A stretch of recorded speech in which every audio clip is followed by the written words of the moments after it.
রাত 2:17।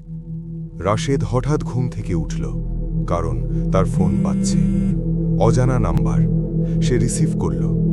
ওপাশ থেকে খুব আস্তে একটা কণ্ঠ। তুমি এখনো দরজাটা বন্ধ করনি। রাশেদের বুকের ভিতর ধক করে উঠল। সে তো দরজা বন্ধ করেই ঘুমিয়েছিল। সে ধীরে ধীরে বিছানা থেকে উঠে দরজার দিকে তাকাল। দরজা বন্ধই আছে। রাশেদ একটু রাগ করে বলল, কে বলছেন? ওপাশ থেকে নিঃশ্বাসের শব্দ, তারপর ফিসফিস, আমি তোমার ঘরের ভেতর থেকে বলছি। কল কেটে গেল। রাশেদ ভয় পেলেও নিজেকে বুঝালো কেউ প্র্যাঙ্ক করছে। সে আবার বিছানায় শুয়ে পড়ল। ঠিক তখনই তার আলমারির ভেতর থেকে হালকা ঠকঠক শব্দ। সে ধীরে ধীরে এগিয়ে গেল। হাত কাঁপছে। আলমারির দরজা খুলল। ভেতরে কিছুই নেই। হঠাৎ তার ফোনে আবার কল। একই নাম্বার। রাশেদ কাঁপা হাতে রিসিভ করল।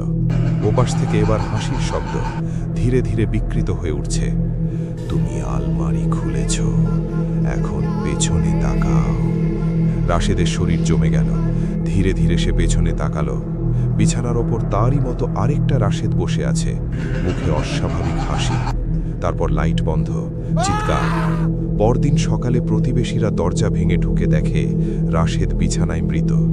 কিন্তু অদ্ভুত বিষয়, তার ফোনের কল লগে রাত 2:17 একটাই আউটগোয়িং কল ছিল, নিজের নাম্বারে। আপনি যদি এমন কল পান, রিসিভ করবেন?